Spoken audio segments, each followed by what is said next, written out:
Hello मेरे प्यारे बच्चों, कैसे हैं आप सभी।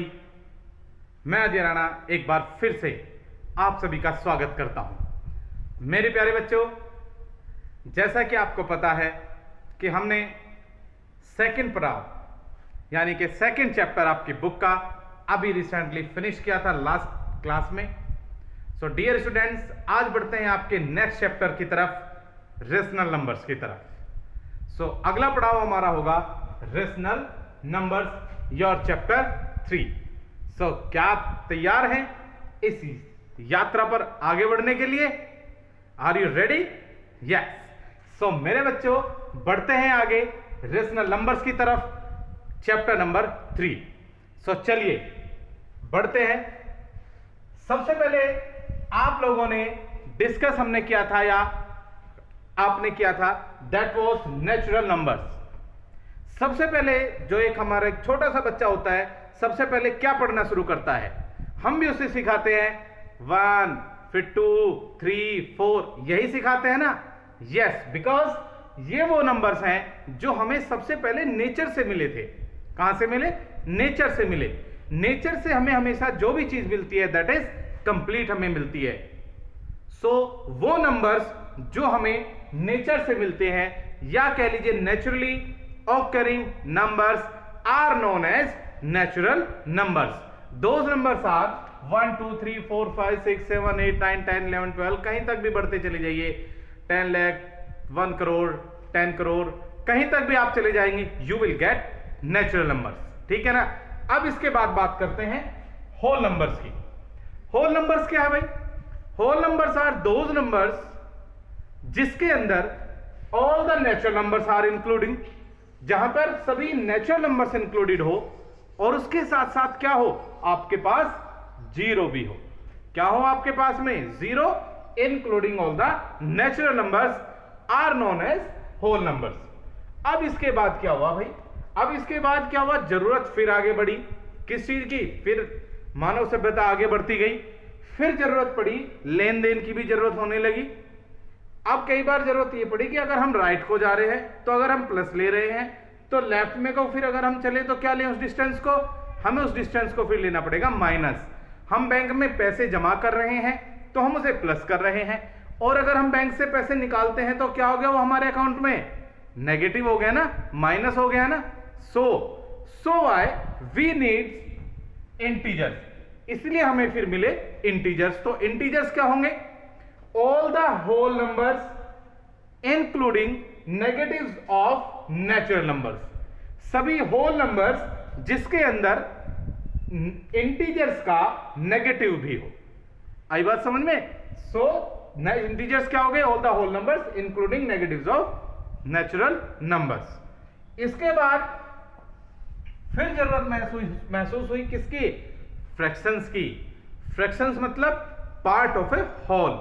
अगर हमारे पास कोई कंप्लीट चीज है, कोई भी आइटम है, कोई भी ऑब्जेक्ट है, कंप्लीट है, अब अगर हमने उसके कुछ इक्वल पार्ट्स कर दिए और फिर उसको शेयर कर दिया, बांट दिया, जैसे कि हमारे पास सपोज करते हैं एक हम पिज्जा लेके आते हैं ना, आपने भी खाया होगा, बहुत बार आप खाते हैं। तो पिज्जा आपने देखा होगा कई बार इस शेप में होता है ना, सर्कुलर शेप में, है ना, और उसमें स्लाइसेस कटी होती हैं। सपोज करते हैं एक पिज्जा था और उसमें 8 इक्वल स्लाइसेस कटी हुई थी। अब आपको मिली उसमें से 3 स्लाइसेस। कितनी मिली आपको? 3 स्लाइसेस मिली। सो अगर अब मैं बात करूं कि आपको उस पूरे एक पिज्जा का, पिज्जा तो एक था, आपको कितना पिज्जा मिला, तो आप कहोगे एक तो कंप्लीट मिला नहीं, तो फिर आप इसको कैसे रिप्रेजेंट करोगे?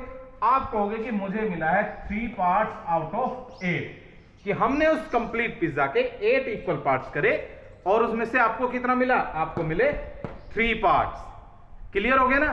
सो आपका हिस्सा क्या बना? That is 3/8।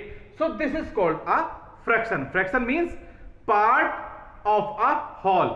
होल यानी कि कंप्लीट का एक पार्ट। ठीक है। अब इसके बाद फिर हमारे पास नंबर्स आए डेसिमल नंबर्स। लास्ट चैप्टर वही था ना, फ्रैक्शंस एंड डेसिमल्स। हालांकि आप इसको बहुत अच्छे से स्टडी कर पाए हो ना, बहुत अच्छे से किया है आपने। So what are decimals? Decimals क्या होते हैं? डेसिमल नंबर्स वो होते हैं जहां पे हम किसी चीज को 10th पार्ट में या 100th पार्ट में, 1000th पार्ट में, मींस 10 की पावर वाला पार्ट हम करेंगे। 10 हो, 100 हो, 1000 हो, इस पार्ट में जब हम किस चीज को डिनोट करेंगे, that will be denoted in decimals.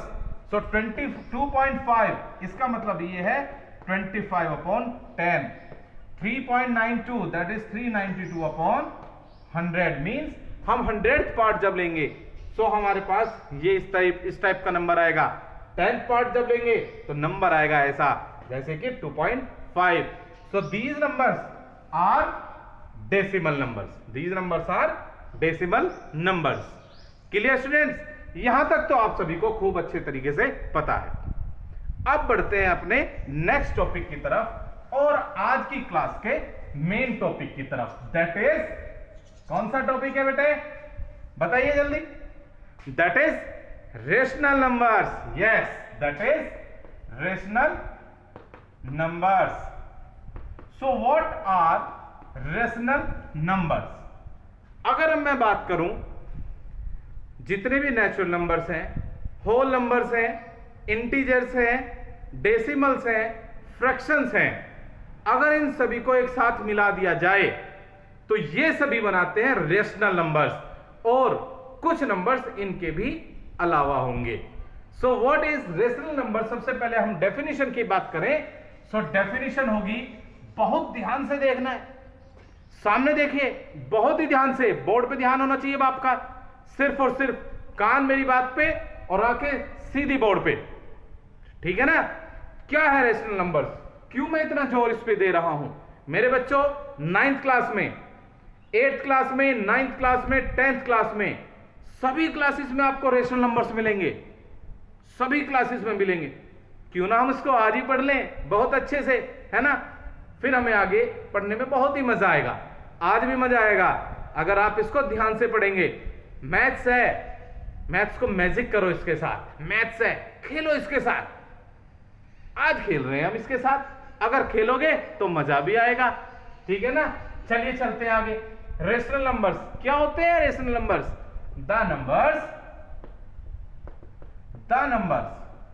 which can be represent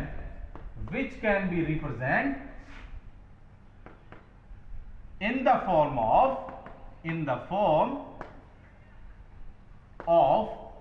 P/Q। First statement, वो नंबर्स जिनको हम P/Q के रूप में लिख सकते हो। ये जरूरी नहीं है कि वो हमें जब दिए हो तभी हो, हम उन्हें लिख सकते हो किस रूप में? P/Q के रूप में। वेयर P एंड Q, जहां पर P and Q are integers. शर्त क्या है? शर्त यह है कि P और Q दोनों कैसे होने चाहिए? इंटीजर्स होने चाहिए and Q not equals to 0। और जो उसका डिनोमिनेटर होगा वो क्या नहीं हो सकता? सिर्फ 0 नहीं हो सकता। So that number is a rational number. 3 properties आई। पहला, जिन्हें हम P/Q के रूप में लिख सकते हो। सेकेंड प्रॉपर्टी, P और Q दोनों ही इंटीजर्स होने चाहिए। एंड थर्ड प्रॉपर्टी, Q यानी कि जो उसका डिनोमिनेटर है, that should not be equals to 0। वो 0 नहीं होना चाहिए। Those numbers are called rational numbers. जैसे कि 5/3, 2/5, 7/9। अब आप ये कहोगे कि सर ये तो फ्रैक्शन भी थे, हमने पूरा चैप्टर पढ़ लिया, इसी चक्कर में ये तो फ्रैक्शन ही थे, तो फिर नया क्या हुआ? नहीं मेरे बच्चों। अब अगर मैं बात करूं -3/5, तो क्या ये एक फ्रैक्शन है?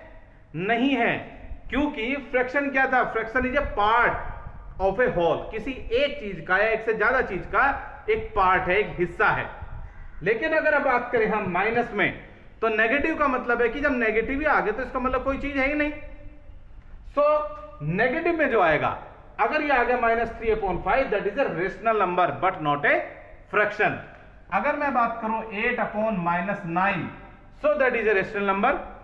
अब मैं अगर बात करूं कि 5, क्या 5 भी एक रेशनल नंबर है?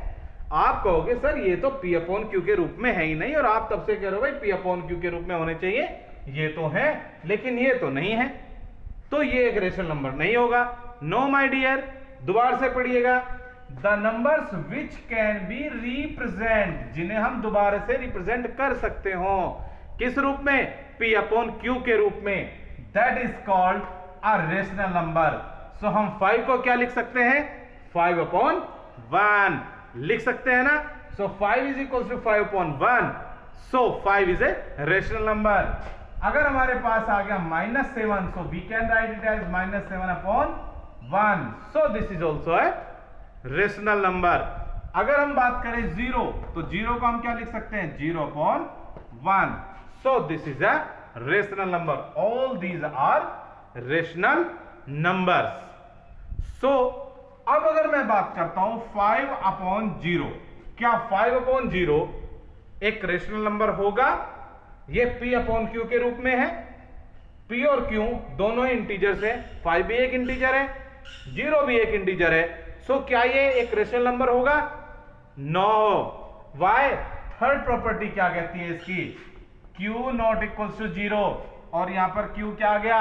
0 ही आ गया, कि since Q is equals to 0, so it is not a rational number, इसलिए ये एक रेशनल नंबर नहीं है। क्या 0 अपॉन 0 एक रेशनल नंबर है? नो, ये भी एक रेशनल नंबर नहीं है। क्यों नहीं है? क्योंकि 0 यहां पर भी है डिनोमिनेटर में, सो this is also not a rational number. क्या है? नहीं है। सो सबसे पहले आपका क्वेश्चन यहां से यही बनता है कि आपको अगर कोई नंबर दिया गया है और पूछा गया है कि क्या वो नंबर एक रेशनल नंबर है या नहीं है, तो कैसे आइडेंटिफाई करेंगे आप करेंगे कि क्या आप उसे फर्स्ट ऑफ ऑल क्या आप उसे P अपॉन Q के रूप में लिख सकते हैं? सबसे पहला क्वेश्चन, अगर लिख सकते हैं, जैसे कि ये है, ये सभी नंबर्स आप P अपॉन Q के रूप में लिख सकते हैं, देन क्या P और Q दोनों इंटीजर्स हैं? क्या P और Q दोनों इंटीजर्स हैं? अगर है तो फिर हम बढ़ते हैं नेक्स्ट प्रॉपर्टी की तरफ कि Q नॉट इक्वल्स टू 0, कि Q क्या 0 है या नहीं है। अगर वो 0 भी नहीं है, इट मींस कि वो एक रेशनल नंबर है। और अगर कोई भी नंबर ये सारी तीनों प्रॉपर्टीज पूरी नहीं करता है, सो that is not a rational number. जैसे कि हम बात करें √2 अपॉन 3, हालांकि आप स्क्वायर रूट अगले साल पढ़ेंगे, अभी आपके सिलेबस में नहीं है, लेकिन मैं आपको इजी करने के लिए थोड़ा सा बता दूं। अगर कहीं पे आपको ऐसा नंबर लिखा मिलता है √2 अपॉन 3, तो ये भी नहीं है, ये भी एक रेशनल नंबर नहीं है। क्यों नहीं है? वो इसलिए नहीं है क्योंकि √2 एक इंटीजर नहीं होता है। आप तक नहीं पढ़ा ना इंटीजर्स में ऐसा ना कोई भी नंबर, सो ये एक रेशनल नंबर नहीं है। Clear my dear students? So first question आपका बनता है कि दिए हुए नंबर्स में से कौन सा नंबर रेशनल नंबर है या नहीं है। अब आप पहचान सकते हो? ऑफ कोर्स पहचान सकते हैं मेरे बच्चों, पहचान सकते हो ना? यस। सो अब हमने जो अभी तक पढ़ा है, हमने यहां से क्या कंक्लूड निकाला, क्या कंक्लूजन है हमारा? यहां पर हमारा कंक्लूजन यहां पर ये हुआ कि सबसे पहले हमने पढ़े नेचुरल नंबर्स। क्लियर हो गया? नेचुरल नंबर्स, नेचुरल नंबर्स हमने पढ़े 1 2 3 एंड सो ऑन। फिर इसके बाद हमने पढ़े थे होल नंबर्स। तो होल नंबर्स क्या थे? होल नंबर्स के अंदर ये नेचुरल नंबर्स तो सभी आ जाते हैं, इसके अलावा 0 और आ जाता है। नेचुरल नंबर उसके अंदर आ गए। फिर हमने पढ़े इंटीजर्स। इंटीजर्स क्या होते हैं भाई? उसके अंदर ये नेचुरल नंबर्स भी आ गए, होल नंबर्स भी आ गए, और इसके अलावा नेगेटिव वाले नंबर आ गए, -1 -2 -3 -4 एंड सो ऑन। इसके बाद फिर अब हमने क्या पढ़ा है? इसके बाद अब हमने पढ़ा रेशनल नंबर्स। क्या पढ़ा हमने? Rational numbers. तो रेशनल नंबर्स क्या हुए? उसके अंदर नेचुरल नंबर्स भी आ गए, होल नंबर्स भी आ गए, इंटीजर्स भी आ गए, इन सभी के अलावा भी कुछ नंबर आ गए, जैसे 5/3, 2/5, 3.5। अब आप कहोगे सर अभी तो अब तक आपने बताया नहीं 3.5 को। मेरे बच्चों 3.5 को आप क्या लिख सकते हो? 35/10। यस और नो? यस। सो 3.5 एक रेशनल नंबर हुआ या नहीं हुआ? हुआ ना? यस। सो 35/10 हो गया। P अपॉन Q का फॉर्म हो गया। P और Q दोनों इंटीजर्स हो गए। Q 0 नहीं है। इसका मतलब ये हुआ कि ये 35/10 क्या है? रेशनल नंबर है। सो this is a rational number. Means ये हुआ कि हर एक नेचुरल नंबर एक रेशनल नंबर होता है, but every rational number is not a natural number. Natural numbers तो रेशनल नंबर के अंदर है, यानी कि हर एक नेचुरल नंबर आपका एक रेशनल नंबर होगा, बट हर एक रेशनल नंबर एक नेचुरल नंबर नहीं होगा। सिमिलर वे में every whole number is a rational number, but every rational number is not a whole number. Similarly, every integer is a rational number, but every rational number is not a integer. Clear students? So अब आगे बढ़ते हैं rational numbers का standard form में कैसे लिखते हैं। simplest form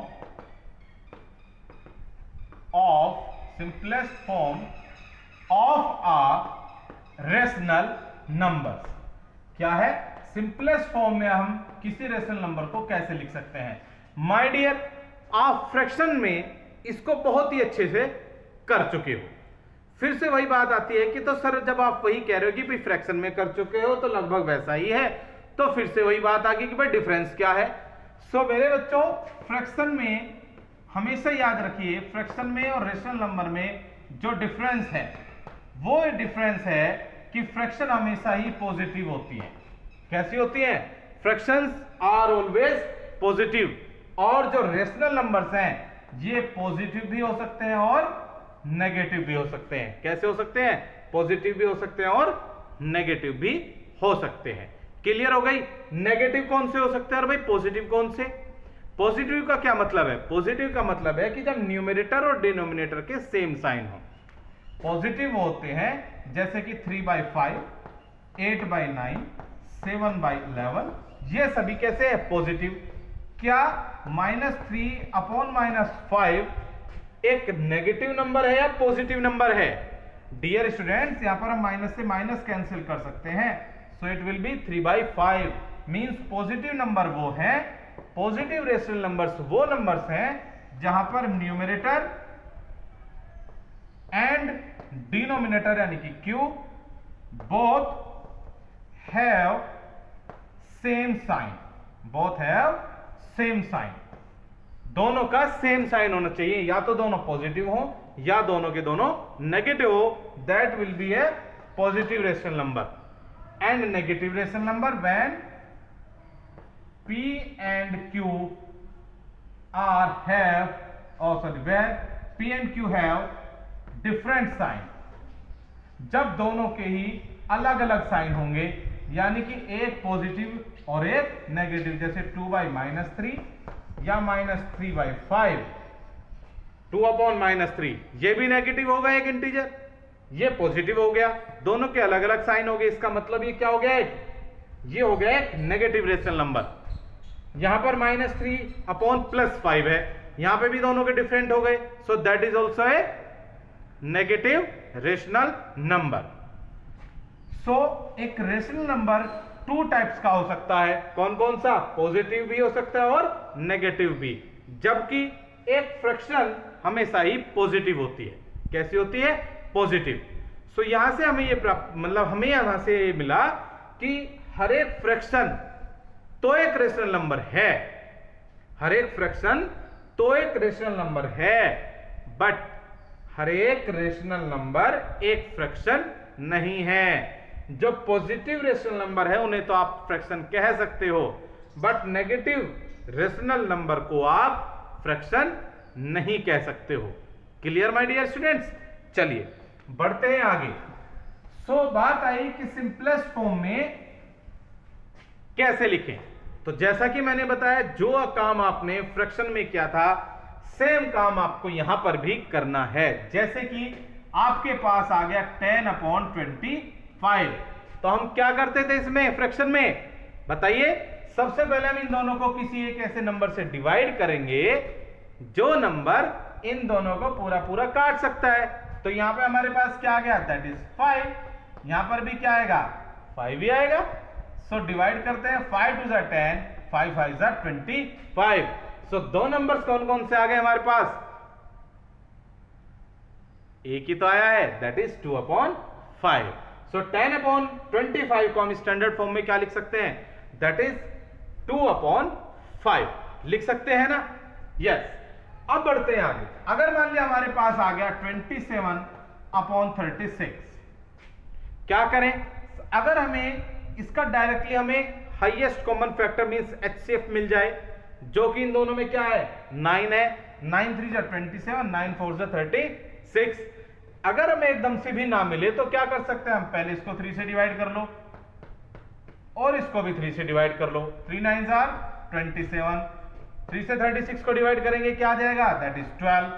अभी भी हो सकता है डिवाइड, किससे, again by 3। So it will 3 3 9 and 3 4 12। So standard form या सिंपलेस्ट फॉर्म क्या आ गई, 3/4।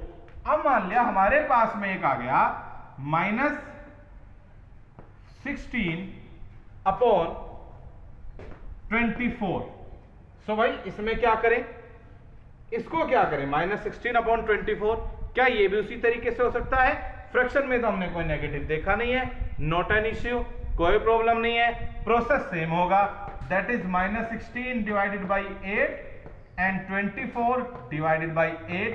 क्या मिल गया, -16 को जब आप 8 से डिवाइड करोगे तो आपको मिलेगा -2 एंड 24 को जब 8 से डिवाइड करोगे तो आपको मिलेगा 3। सो दैट इज -2/3। सो इस तरीके से आपको मिलता है यहां पर इसकी स्टैंडर्ड फॉर्म। क्या मिला आपको, उसकी मिल गई आपको standard form. Clear my dear students.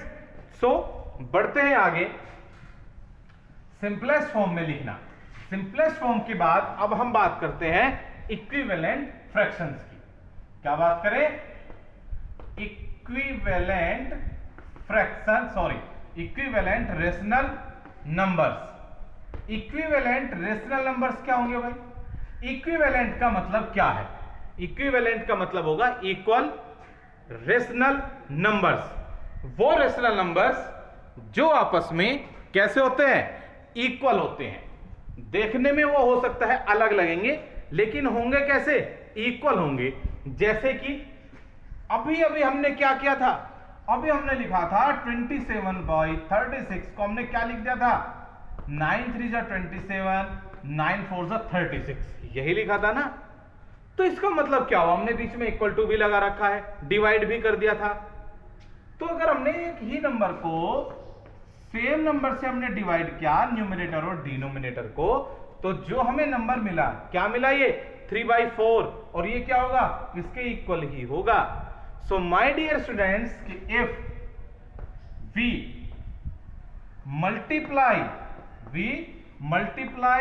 और divide, we multiplied or divide the numerator and denominator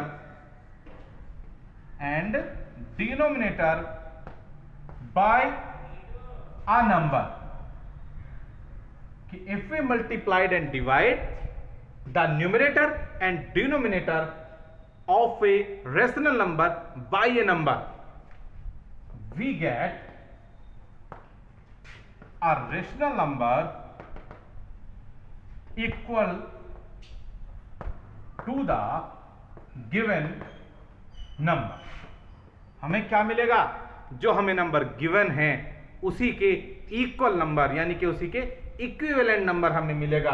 कब मिलेगा, जब हम किसी भी रेशनल नंबर में न्यूमरेटर और डिनोमिनेटर में सेम नंबर से मल्टीप्लाई करें या डिवाइड करें, तो हमें उसके एक इक्वल फ्रैक्शन मिलेगा, रेशनल नंबर मिलेगा, यानी कि इक्विवेलेंट रेशनल नंबर्स मिलेगा। सो डियर स्टूडेंट्स, अगर हमसे कहा जाए कि हमारे पास एक नंबर है 2/3 and we have to write its 4 equivalent rational numbers, तो क्या आप इसके 4 इक्विवेलेंट रेशनल नंबर लिख सकते हैं? ऑफ कोर्स लिख सकते हैं। कैसे? You can write it as 2 into 2, सो 3 में भी किससे मल्टीप्लाई करेंगे आप? 2 से ही करेंगे। क्या मिला? 4/6 मींस 2/3 किसके इक्वल हुआ? 4/6 के। और you can write it as also 2/3। 3 से आप इसके न्यूमरेटर डिनोमिनेटर को मल्टीप्लाई करते हैं, यू विल गेट 6/9। क्या मिला आपको? 6/9 मिला। आपके पास एक और नंबर है 2/3, आप इसको 4 से मल्टीप्लाई कर लीजिए। क्या मिला आपको? 8/12। सो 8/12 भी क्या हुआ? इसके इक्विवेलेंट हो गया। अब एक बच्चा कहता है जी मैं तो इसको -5 से मल्टीप्लाई करूंगा। सो कर लो भाई। बस शर्त क्या है? शर्त यह है कि न्यूमरेटर और डिनोमिनेटर दोनों को सेम नंबर से मल्टीप्लाई होनी चाहिए। करो चाहे कोई से भी नंबर से, चाहे प्लस से कर लो चाहे माइनस से। तो क्या मिला आपको? -10/-15 मींस कि 2/3 -10/-15 के भी इक्वल होगा। क्लियर हो गया माय डियर स्टूडेंट्स? सो अगर आपको गिवन है कि आपको इक्विवेलेंट रेशनल नंबर्स निकालने हैं, क्या करेंगे? सेम नंबर से ही न्यूमरेटर और डिनोमिनेटर को या तो डिवाइड करेंगे या फिर मल्टीप्लाई करेंगे। Clear my dear? सो मेरे प्यारे बच्चों, अब इसी क्वेश्चन में ही यानी ये टाइप में ही एक दूसरा टाइप का क्वेश्चन बनता है, और वो क्या बनता है कि क्या दी हुई फ्रैक्शंस, क्या आगे मैं कुछ फ्रैक्शंस लिखने जा रहा हूं, वो फ्रैक्शंस क्या है? वो फ्रैक्शंस कैसी हैं? इक्विवेलेंट है या नहीं है? कैसे पता लगेगा? सबसे पहले हम फ्रैक्शंस को लिखते हैं। सपोज करो मैंने लिखा है -2/5, फिर मैंने लिखा -16/40, फिर मैंने लिखा, हमने इसमें लिखा 6/-15। क्या ये तीनों फ्रैक्शंस यानी कि तीनों रेशनल नंबर्स क्या ये इक्विवेलेंट है या नहीं है? कैसे पता लगाएंगे भाई? पता लगा सकते हो आप? ऑफ कोर्स पता लगा सकते हो। कैसे? सबसे पहले तो आप ये करो कि ये देखो कि क्या ये तीनों नेगेटिव हैं या तीनों पॉजिटिव हैं। सबसे पहली चीज। अब आप कहोगे सर यहां पे न्यूमरेटर में है, यहां पर डिनोमिनेटर में माइनस है, तो गड़बड़ हो गई। नो माय डियर्स, इसको भी अभी बताऊंगा। सबसे पहले आप ये बताओ क्या ये नेगेटिव है रेशनल नंबर या पॉजिटिव है? ये एक नेगेटिव है। कैसा है ये? नेगेटिव है। और ये कैसा है भाई?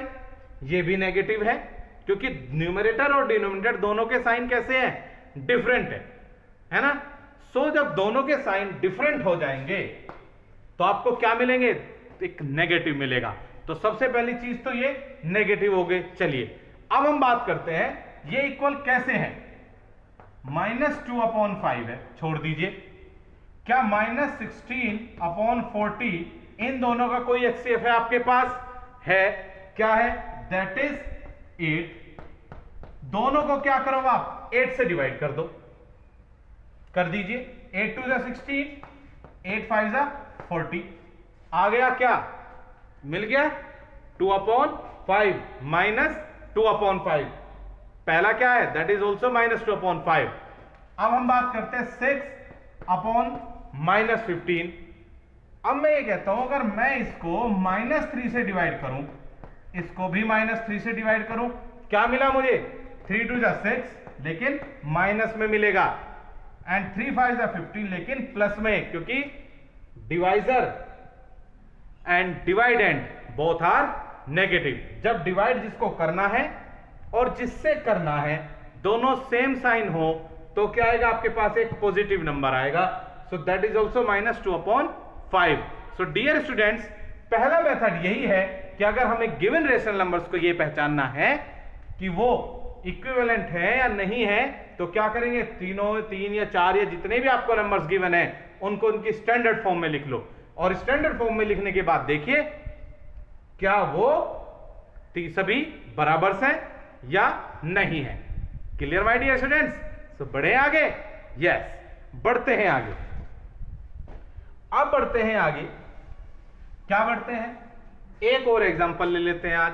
किस बारे में? इक्विवेलेंट फ्रैक्शन के बारे में। दूसरा एग्जांपल ये है, क्या 8/9 and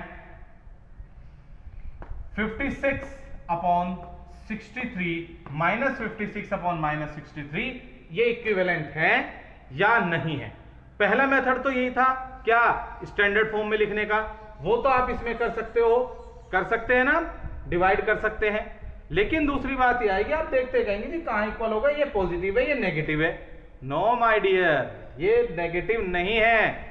numerator and denominator both have same sign, so this is a positive rational number, this is a positive rational number. ये भी पॉजिटिव है, ये भी पॉजिटिव है, तो छोड़ ही दो। दूसरा मेथड क्या है कि अगर हमें सिर्फ दो नंबर्स गिवन है, कितने नंबर्स गिवन है, सिर्फ अगर हमारे पास टू रेशनल नंबर्स है, तो हम इनमें कैसे आइडेंटिफाई कर सकते हैं कि ये इक्विवेलेंट फ्रैक्शन है या नहीं है। That method is cross multiply. क्या है, क्रॉस मल्टीप्लाई मींस ऐसे कर देते हैं, क्रॉस मल्टीप्लाई। देखिए तो ये क्या आ गया, 8 इंटू माइनस 63 क्या आ जाएगा, 8 3 जा 24, 8 6 जा 48, 48 plus 2 50 minus 504 and another one is and minus 56 into 9, minus 56 into 9 that will be 9 6 are 54, 9 5 are 45, 45 plus 5 that is 50, that is also negative। दोनों क्या आ गए, इक्वल आ गए। और जब दोनों इक्वल आ गए इसका मतलब ये इक्विवेलेंट फ्रैक्शन है। अगर इक्वल नहीं आए, अगर इक्वल नहीं आते तो क्या हो जाता है, ये फिर ये इक्विवेलेंट फ्रैक्शन नहीं होते। क्लियर हो गया। तो इसी मेथड पर आपके एक्सरसाइज में भी क्वेश्चन है और मैं भी बता रहा हूं। कुछ एग्जांपल्स अब हम ले रहे हैं कि if 9 upon 21 and 3 upon x are equivalent fractions, यानी कि इक्विवेलेंट रेशनल नंबर्स, कि अगर ये इक्वल हैं then find the value of x, कि अगर ये दोनों इक्वल हैं तो क्या करना आपको, x की वैल्यू फाइंड आउट करनी है। कैसे करेंगे, सेम, बिल्कुल same method, cross multiply. So it represent कि 9 into x is equals to 3 into 21। Clear my dear. क्या मिला हमें यहां से, हमें यहां से मिला x is equals to 3 into 21 upon 9। 3 1 जा 3, 3 3 जा 9, 3 1 जा 3, 3 7 जा 21, that is 7। so x is equals to क्या हो गया आपके पास, 7 हो गया। Clear my dear students. एक एग्जांपल और लेंगे, एक एग्जांपल और लेंगे। सो डियर स्टूडेंट्स, अगर हमें दे दिया x upon 35 is equals to